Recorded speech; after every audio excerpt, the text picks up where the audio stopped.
Olá, bem-vindos e bem-vindas ao BR Político Entrevista. Nossa entrevistada hoje é Cila Schumann, vice-presidente do Instituto de Pesquisa Ideia Big Data. Eu tentei entrevistá-la no domingo, mas foi um naufrágio. Eu tive problema com a conexão e a gente teve que transmitir a transmissão. E agora a gente retoma o barco com o reforço especial do nosso editor aqui do BR Político, Marcelo de Moraes.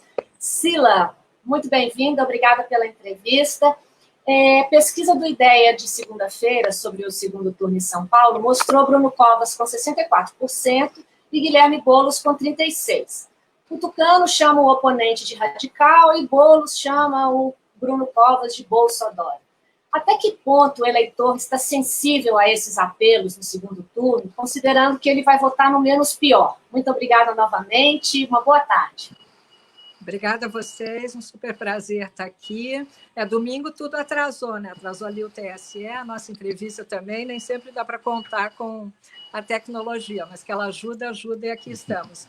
Olha, eu acho que essa eleição, e quando a gente olha o caso de São Paulo também, a gente vê uma volta aí à política tradicional, né? A gente teve muito uma narrativa da antipolítica, dos outsiders, não só aqui no Brasil, como em vários lugares do mundo, e agora a gente vê um retorno aí dessa onda para a política tradicional. No caso de São Paulo, especificamente, a sua pergunta, São Paulo tradicionalmente é dividida aí entre azuis e vermelhos, né? Sendo que os vermelhos foram representados na maior parte das eleições, desde da redemocratização, com o PT. Dessa vez a gente tem aí duas lideranças mais novas, mais jovens de idade, né? E eu não sei se vai colar nenhum nem o outro esse jeito que um está querendo colocar o outro, que não me parece nem que são os candidatos, me parece que são mais os eleitores acostumados a esse embate, né? Assim, pelo que os dois demonstraram nesse início de segundo turno, eles estão até dispostos a botar a régua um pouquinho para cima. Vamos ver se isso se mantém. A eleição é curta, né? O segundo turno é curto. O Bruno Covas, eu acho que está tentando aí parecer mais com Alckmin do que com qualquer outra liderança, né? Tentando ficar frio, tentando não causar emoção, nem marola, para ele chegar ao final do segundo turno como ele chegou ao final do primeiro. Cila, você acha que, considerando esse quadro que a gente está vendo, o segundo turno é muito curto, você acha que dá tempo de mudar uma sinalização da eleição depois de ter tido uma vantagem mais ou menos larga, como teve o Bruno Covas sobre o Guilherme Boulos no primeiro turno? Esse espaço de 2 semanas, você acha que é possível ter alguma mudança de inversão dessa tendência que bateu no primeiro turno?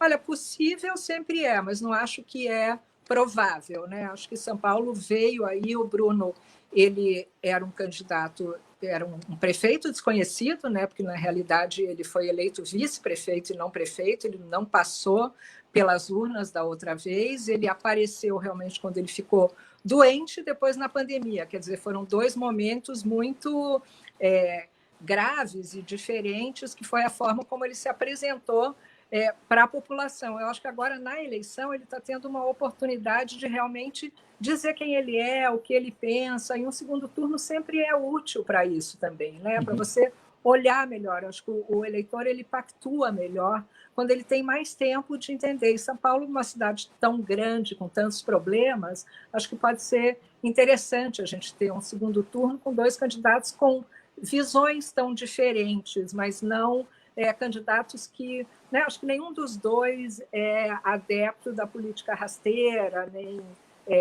enfim, de ficar falando bobagem, de ficar fazendo graça. Acho que os dois tiveram, né, demonstraram aí no primeiro turno 2 campanhas bastante sérias, né, para se lidar com a cidade, mas são 2 visões muito diferentes. O que me parece nesse ano, olhando para São Paulo e para outras cidades, especialmente capitais e cidades grandes, é que o eleitor está querendo um pouco de calma, né? Acho que tudo aquilo que veio de 2016, quadro de política, 2018, bora mudar tudo que está aí. Acho que o eleitor deu uma cansada agora, né? Disse, não, peraí, vamos dar uma acalmada aí, sem tantos solavancos, né?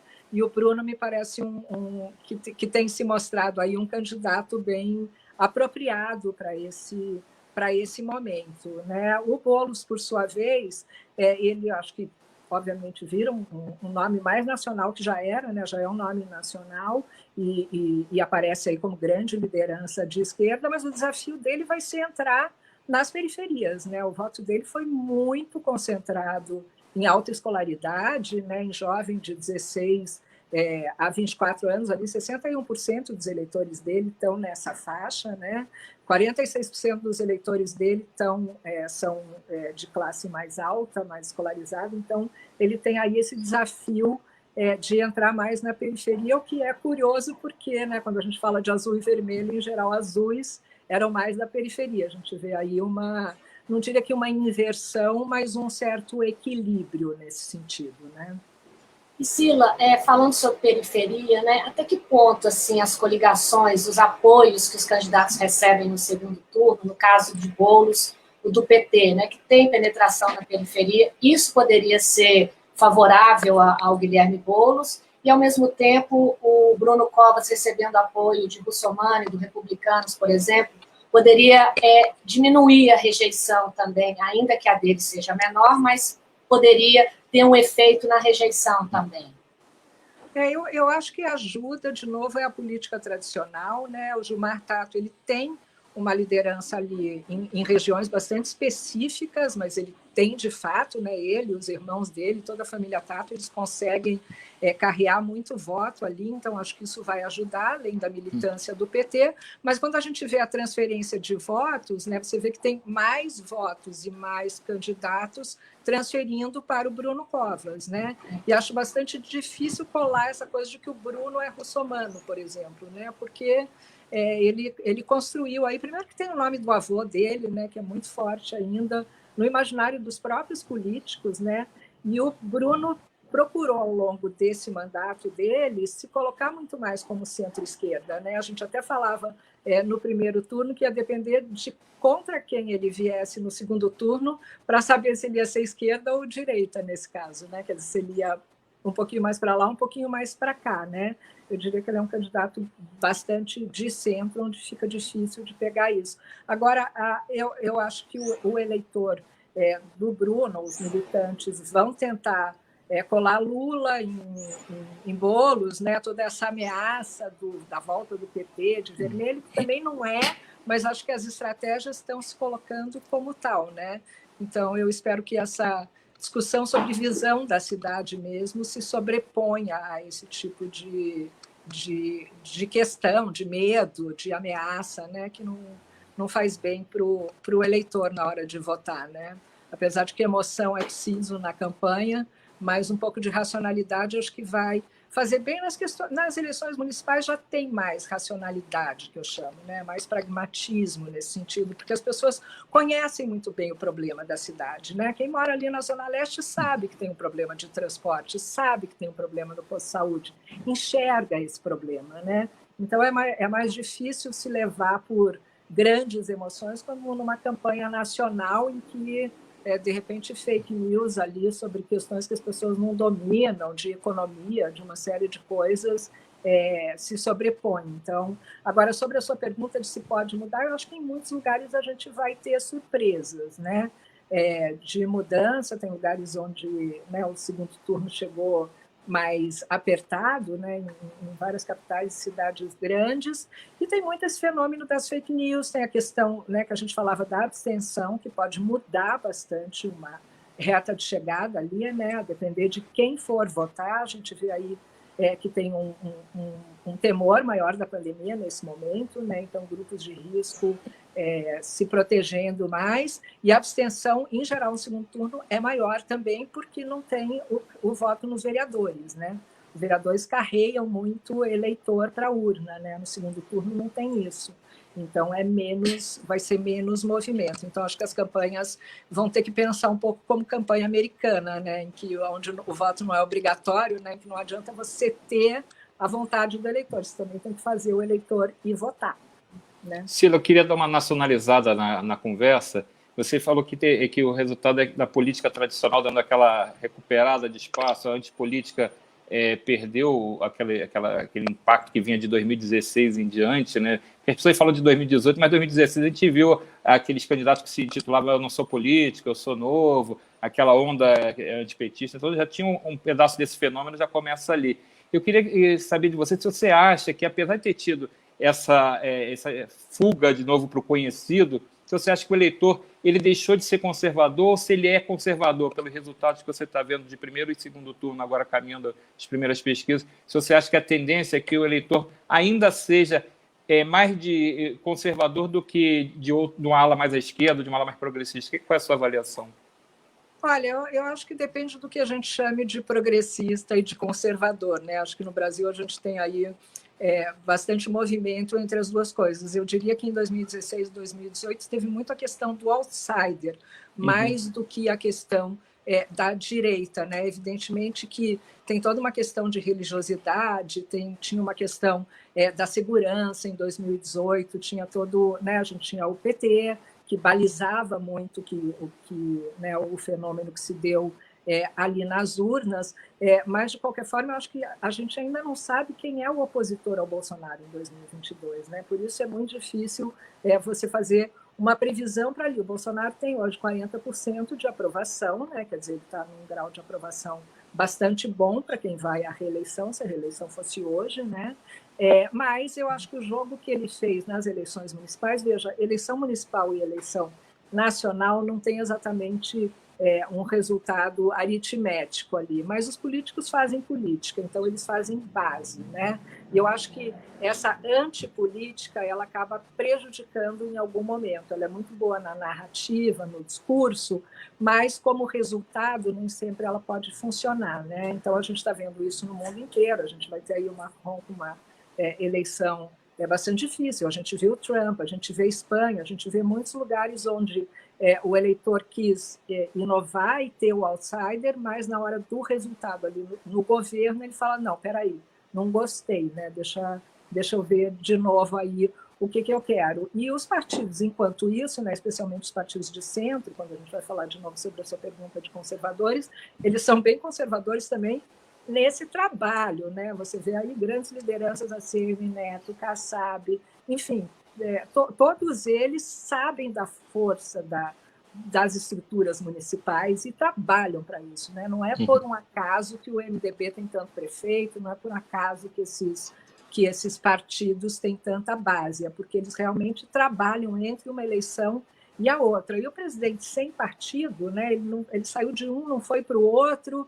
Acabou que é muito difícil você dizer qual foi o resultado eleitoral dele nesse momento, porque não dá para se dizer, né? Porque ele não tem uma sigla, mas ele correu muito risco de ficar como derrotado. E acho que a grande pergunta agora é o que vai acontecer no Rio de Janeiro, e não me parece bom para ele, né?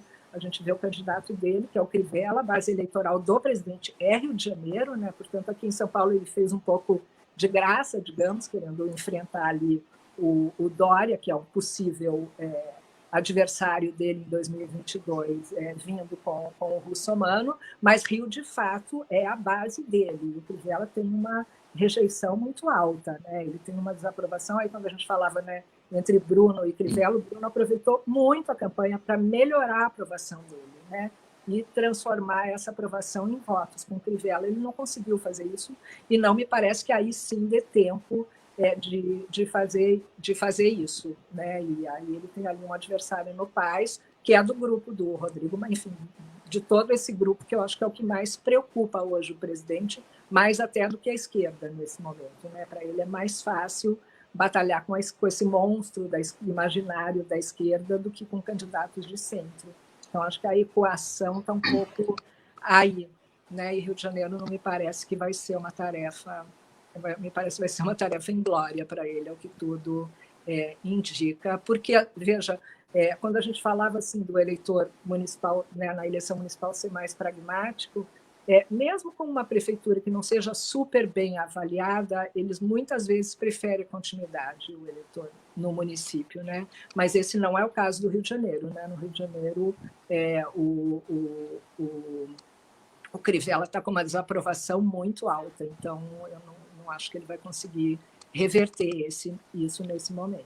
Mas só para aproveitar o gancho que você falou do Bolsonaro, que é difícil de medir se ele sai como perdedor ou não, porque ele não tem esse partido, mas essas apostas que ele fez, São Paulo, Rio de Janeiro, a gente viu também em Pernambuco, que ele foi bastante, lá em Recife, ele foi bastante participativo, fez uma live até com a candidata delegada Patrícia, e que ela terminou em 4º lugar. Em Belo Horizonte ele tinha um candidato não tão colado nele, que era o Bruno Engler, que também terminou bem atrás, a eleição foi decidida já no primeiro turno. Isso não vai para a conta dele? Não vira uma conta de que ele se saiu mal? O próprio filho dele, o Carlos Bolsonaro, perdeu cerca de, acho que foi 35, 36 mil votos em relação à eleição anterior, quando ele nem tinha o presidente como pai, ele nem tinha a exposição pública que ele tem hoje. Isso não vai para uma conta de que Bolsonaro foi mal nessa eleição? Acho que tem uma dúvida, acho que nisso, né? Se isso dá para contabilizar ou não dá para contabilizar. Eu acho que vai para uma conta nossa, né? Analistas, jornalistas, políticos, na nossa conta vai. Para a população, eu não acho que isso faça muita diferença nesse momento. No Rio de Janeiro, como eu disse, sim. Né? Ele, claro que ele não pode ficar com fama de pé frio, mas eu acho que ele não se envolveu de tal forma, não entrou de fato. Né? Fazer uma live aqui, outra ali, eu acho que também, às vezes, fica muito essa impressão de que na campanha dele, como foi feita através de lives e através dessa não política, de que isso é uma forma nova de fazer política, eu acho que a gente ainda vai ter muito a aprender com isso, né? Porque, evidentemente, que a forma anterior, que era aquela de você só fazer TV e só fazer coligação e só fazer arranjos aqui por cima, ela já não funciona mais, mas, na outra medida, você também não fazer política, não me parece que você consiga andar, porque veja, fazer política não é só ganhar a eleição, né? Claro. Fazer política é você ampliar a sua base, né? Então, é isso que os partidos fazem de eleição para eleição. Então, mesmo aqui em São Paulo, por exemplo, você vê fenômenos aí como esse Mamãe Falei, até o próprio Márcio França, que saem da eleição com mais poder, né, de barganha, de voto. Né? No Rio de Janeiro a gente tem a Marta Rocha, enfim, que a gente tem a própria delegada Patrícia lá, né, que você citou no Recife. Então, são pessoas que saem maiores da eleição, saem com mais poder mesmo de barganha e de participar de algum tipo de arranjo no futuro. E não me parece que ele fez isso, pelo contrário, né? Ele E o que eu acho pior para ele agora são os candidatos que não querem se ligar a ele, né? Isso eu acho que é pior para um político, né? Quando o candidato não quer o seu apoio, né? E isso está acontecendo, me parece, com ele e com Lula, né? Que eram as grandes lideranças ali até 2018, né? Então, eu acho que isso é mais complicado para o político, mas o segundo turno vai ser rápido. Eu acho que para o Bolsonaro ainda tem muita ponte para passar, né, muita água para passar debaixo dessa ponte aí, com auxílio emergencial, né, com a própria pandemia, tem muito assunto ainda. E a gente tem que pensar também que ele, embora ele tenha essa diferença com os grupos de centro, aí, com Rodrigo Maia, com Dória e tudo isso, por outro lado, os partidos que o apoiam ali no Congresso saíram bem, né? Então, ele também pode lidar com isso, né? O político sempre vai olhar desse jeito. Acho que para a população mesmo, Rio, São Paulo, Belo Horizonte são... mas eu diria que, principalmente São Paulo, é uma eleição que olha muito para o nacional na eleição seguinte, né? Agora, nos outros, eu não vejo tanto essa correlação direta, né, entre o que acontece na eleição municipal e o que acontece na nacional. Sila. Uma coisa que me chamou muito a atenção foi desculpa, só acrescentar uma coisa que eu queria acrescentar, foi a não eleição de candidatos muito ligados à segurança, né? Na outra, em 2018, a gente teve muito esse fenômeno, né? Porque havia o tema da segurança estava muito presente na cabeça do eleitor, teve a intervenção no Rio de Janeiro, que pautou muito essa questão. Lava Jato, né? Também, né? Exatamente. Tinha a própria candidatura do Bolsonaro que se colocava à frente disso, e nessa eleição, saúde, me parece que foi o assunto realmente que se sobrepôs, né? Sila, outro assunto que parece que também apareceu em pesquisas que vocês fizeram, principalmente naquela do debate da TV Cultura, foi o tema da inclusão social, né? Eu queria que você falasse sobre a chegada desse tema, sobre a estreia desse tema, digamos, na eleição, A gente está falando, claro, de São Paulo, mas eu acho que tem um aspecto nacional sobre esse tema que serviriam para outras praças também, né? E queria que você falasse também se o tema de inclusão social está muito associado exclusivamente à esquerda, ou se a parcela conservadora, que a gente acabou de falar aí, ela também se identifica de alguma maneira com as questões sociais do país e começa a acrescentar esse item na sua pauta de prioridades na hora de eleger um candidato. Eu creio que sim, Alexandre. Eu acho que esse é um tema que vai ficar cada vez mais comum a todos, e não era um tema que existia, né? A gente falava de transporte, a gente falava de saúde, a gente falava de educação, e não de inclusão. E é um tema que, de novo, ele está no mundo inteiro, né? A questão da desigualdade é uma agenda no mundo hoje, né? E a gente tem uma crise econômica em muitos países, no Brasil não precisa nem falar, mas a gente tem a questão aqui em São Paulo de moradores de rua, né, que aumentou muito.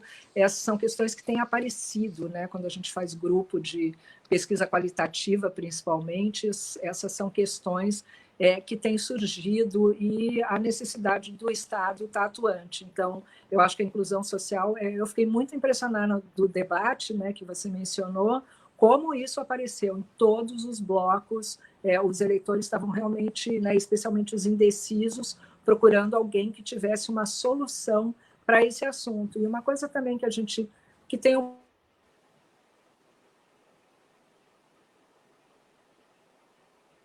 Opa, Sila congelou aí, Marcelo? Estou aqui. Vamos ver se ela volta. Se ela volta. A gente estava falando aí da inclusão social, pessoal, enquanto que esse debate começou, aliás, como que ele estreou nessa campanha de 2020, né, Marcelo? Isso. Que era, antes isso não existia, outras questões, corrupção, saúde, educação, eram mais evidentes, e agora, na de 2020, a gente vê a chegada, a estreia desse tema, né? Inclusive, Marcelo, até coincide com a própria alavancada, talvez, da esquerda. Opa, ela está voltando. Pode continuar, Ciro. Opa. Foi, para mim parece que caiu, eu não estou vendo, mas continuarei. Agora pode continuar. Eu não sei nem até onde é que foi, mas da inclusão. Eu acho que esse tema é um tema que a esquerda busca se apropriar, né? E eu acho que vai buscar se apropriar nesta campanha, inclusive, né? Mas eu acho que o lado mais conservador, como você nominou, vai precisar falar sobre isso também. Vai ser um tema, e acho que vai ser um tema muito recorrente nos diversos debates que vão acontecer agora no segundo turno. E não vai ser só uma coisinha, Marcelo, e não vai ser uma pauta exclusiva, digamos, da esquerda, ou Cila, daqui para frente, assim, porque, claro, que agora a gente estava falando com o Marcelo enquanto você estava off, que coincide também com essa ascensão aí dessa, muitas pessoas têm chamado de nova esquerda, que é o Boulos, né, mas o pessoal está aí já há bastante tempo na lida, né? Mas coincide com isso também, né? Com a ascensão dessa esquerda dita nova, né? Ou seja, que não é o PT, né? Então... acho que a gente tem, né, muitos jovens ascendendo aí, né? Quer dizer, a Manuela, né, já participou de várias eleições, mas também não se pode dizer que não seja jovem, né? No próprio Recife, você tem dois expoentes aí, a gente acho que tem uma nova geração concorrendo para quem essa questão da inclusão social, e um dia acho que também a questão do meio ambiente vai estar nessa bandeira, a gente vê isso em outros países, não chegou aqui ainda de forma tão definitiva nas eleições, mas acho que ainda vai ser um tema que vai fazer parte da agenda. Um dia a gente vai olhar para trás e vai dizer, nossa, como que a gente não falava disso, né? De inclusão social e de meio ambiente. Acho que esses são dois temas que vão aumentar, o que, assim, a participação, né? Por outro lado, eu estava falando de inclusão que não era só social, inclusão de populações, né? Negras, mulheres, enfim, populações que são muitas vezes maiorias, mas que são tratadas como minorias, né? Acho que teve muito uma batalha esse ano pela eleição dessas pessoas, o resultado não foi assim tão satisfatório, mas eu acho que é sempre um passinho, né? E nos outros países a gente sempre, né, a gente vê que esse aumento também foi com um pequeno passo, né? Com as leis, com mais financiamento, não se tem milagre também na participação maior dessas populações nas câmaras e nas prefeituras, mas acho que a gente deu um passinho sim. Então, isso traz também esses temas mais à tona, né? Acho que principalmente nas câmaras municipais, acho que vai ter um pouquinho mais dessa discussão. Não diria que seja muito mais, não, mas um pouquinho mais, pelo menos, a gente tem. Eu queria aproveitar que você falou disso, eu queria que você comentasse para a gente o perfil que algumas câmaras municipais vão adquirir agora nesse novo mandato, que tem alguns campeões de votos em várias cidades, tem um perfil, ou são muito jovens, ou são representantes, são negros, são LGBT, os partidos parecem que concentraram suas campanhas nesses candidatos e eles se tornaram campeões. A gente teve campeão no Rio de Janeiro, a primeira vereadora negra eleita em Curitiba, a gente tem o mais votado em Florianópolis também com esse perfil. E o que você acha dessa? Isso é uma tendência? A gente está vendo um movimento crescer? Isso é uma coisa esporádica? Foi só nessa eleição? Qual a avaliação que você faz desse perfil que está chegando nas câmaras municipais de vereadores? Eu acho que é uma tendência, de novo, que a gente vê no mundo inteiro. Acho que essa eleição para vereadores ela teve essa diferença de não ter a coligação, né? Então, cada partido teve realmente isso que você falou, teve que ir com a sua lista de candidatos competitivos, né? Um não conseguiu puxar o outro como nas outras eleições. A gente ainda tem, obviamente, o voto proporcional, o coeficiente eleitoral, mas dessa vez cada candidato tinha que ter 10% do coeficiente, que não era pouco, né? Não dava para ele não ter voto e chegar lá.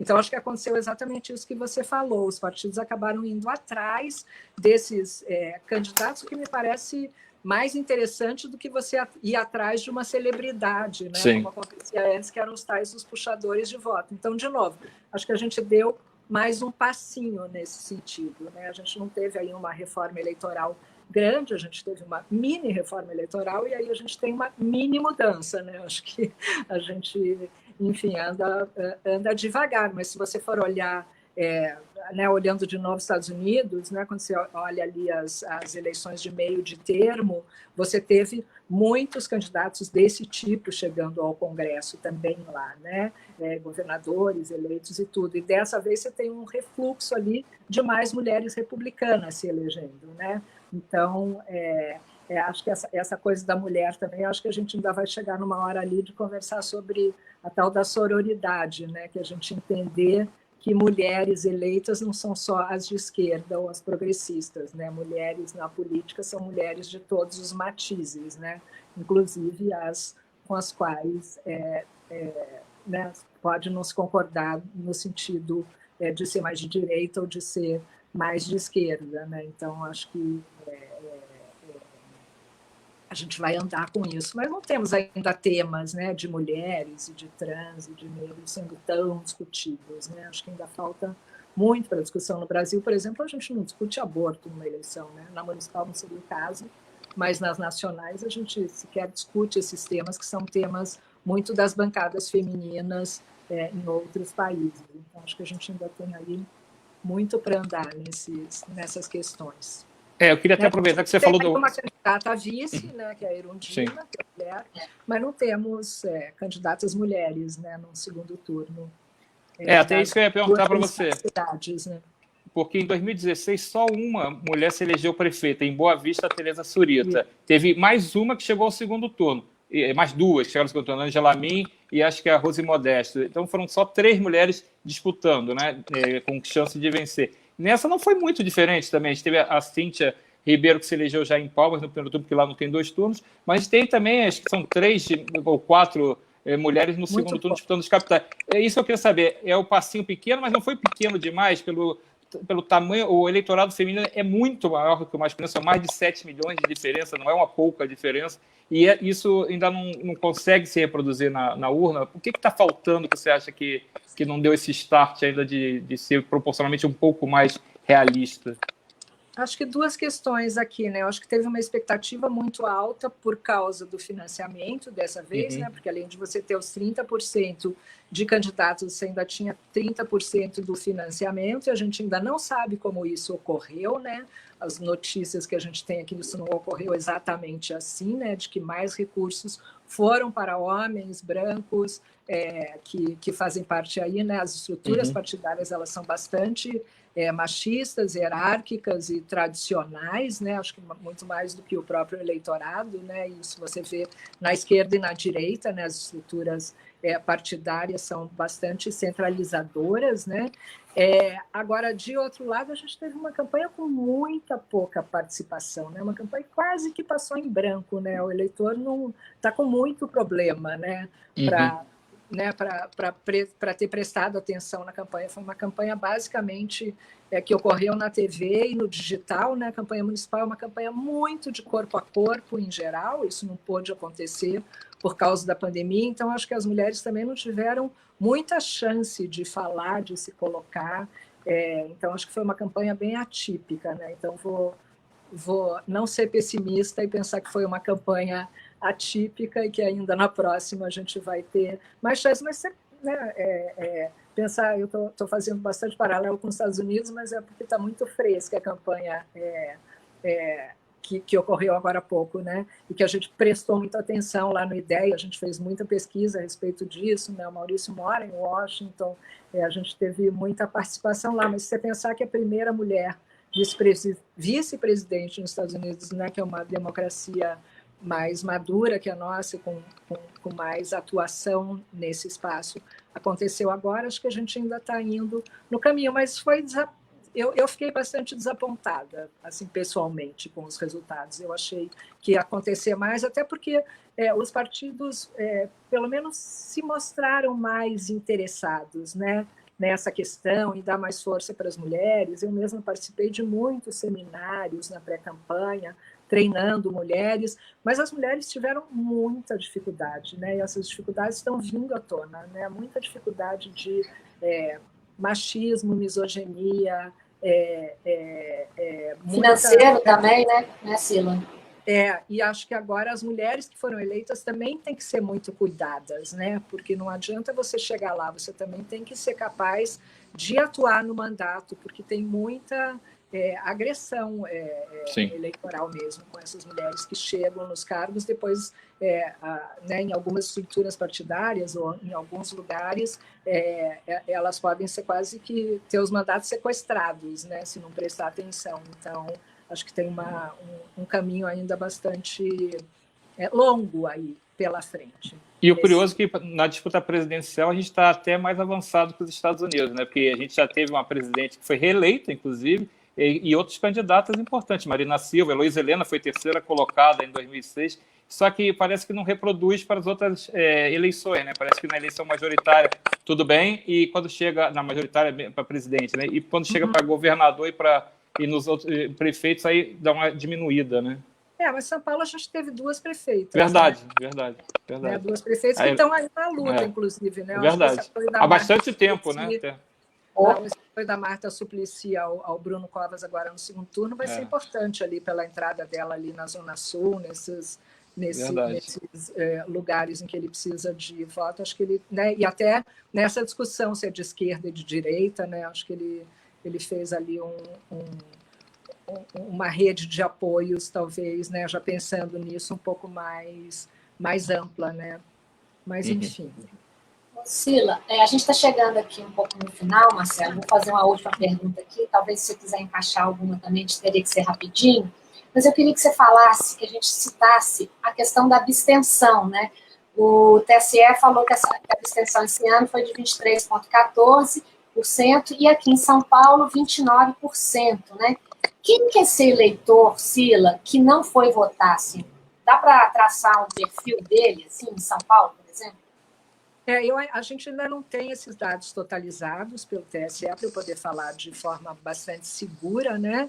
Mas a gente tem sentido já, tem percebido um aumento da abstenção dos votos brancos e dos votos nulos nas últimas eleições, né? Dessa vez, branco e nulo foi um pouco menor, quer dizer, não aumentou. Eu entendo muito porque foi substituído pela abstenção, exatamente, né? Acho que a gente tem uma abstenção aí do eleitor que teve medo de votar por causa da pandemia, mas a gente tem uma abstenção em um branco e nulo do eleitor que está desapontado com a política, né? De que já acha que o voto não vai resolver grande coisa. Eu acho que é em cima desse eleitor que é preciso que os partidos, os candidatos, a sociedade como um todo trabalhe, porque não tem ainda uma forma melhor do que eleição para ter uma participação das pessoas nas políticas públicas que são tão importantes.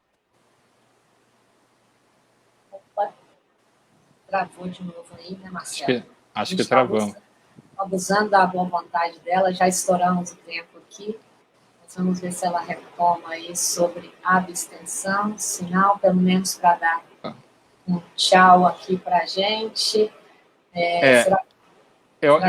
Até porque a abstenção foi um fator realmente nessa eleição, porque a pandemia não é uma característica de eleição, é um ato excepcional, né? Então, é claro que tem um peso diferente, né? Que vira um componente nesse caldeirão que vira a eleição, seja municipal, seja... Opa, acho que estamos com ela de volta. Olha, acho que eu voltei agora. Voltou. Não sei até onde vocês me ouviram, mas eu dizia que isso é um fenômeno que já vinha ocorrendo, né? Na outra eleição municipal, a gente teve mais brancos e nulos do que votos em muitas das capitais e das cidades grandes, né? E esse ano a gente ainda teve o fenômeno da abstenção com relação à pandemia. Então, eu acho que as duas coisas, eu diria que, a princípio, elas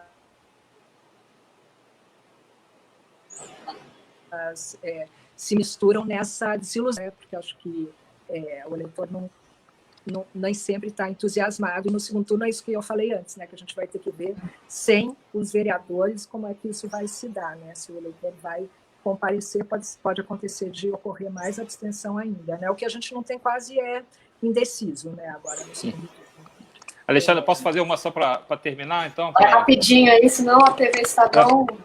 É que eu queria avisar com a Cila, com todo esse conhecimento que ela tem sobre esse mapa, o que a gente pode esperar que sai dessa eleição que pode aparecer em 22 na eleição nacional. A gente sabe que é diferente, a eleição municipal não é a eleição nacional, mas o que dá para a gente ver que deve refletir daqui a 2 anos no quadro nacional?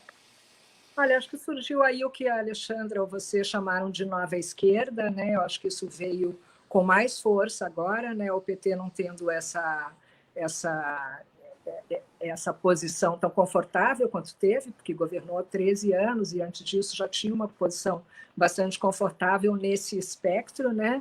E a gente vê aí o que eu chamaria também, não é exatamente novo, mas de um centro se solidificando como essa força que trabalha ali para fazer base, né? Então acho que a gente tem aí boas conversas para 22. Agora vai depender muito da nossa economia, como sempre, né? A eleição nacional ela é muito ligada ao bolso e a gente não tem claro o que vai acontecer na nossa economia daqui e ali. A gente tem muita frustração por enquanto, né, com relação a toda a expectativa que as pessoas tiveram com a economia por causa da pandemia, por causa da atuação do governo, por uma série de razões, e a gente vai ter 2 anos aí que podem ser mais duros. Então, acho que isso vai balizar bastante o que acontece em 2022, mais do que o resultado da eleição municipal. E o meu gato resolveu participar. Participa no final para dar tchau.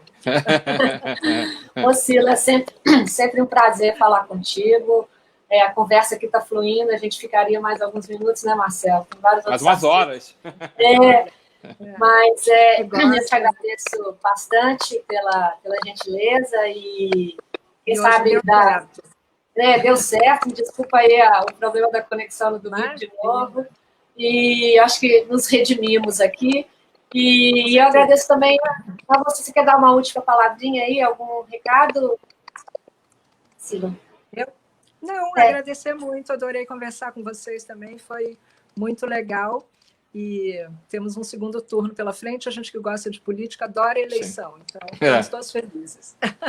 Alguma palavrinha mais? Vai ser uma oportunidade bacana esse segundo turno, como eu falei no começo, especialmente para São Paulo, né? Porque como São Paulo, acho que vai ser interessante a gente debater as questões da cidade mesmo, né? Eu gosto muito de eleição municipal, acho que começa aqui e são questões que têm que ser debatidas e onde as pessoas podem participar muito, né?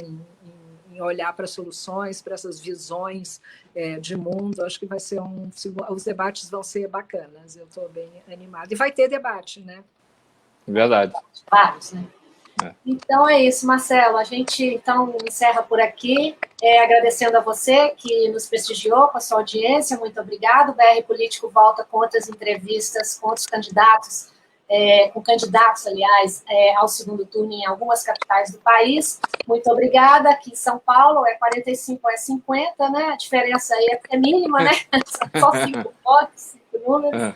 E é isso aí, pessoal. Obrigado pela audiência. Um abraço a todos e tchau, tchau.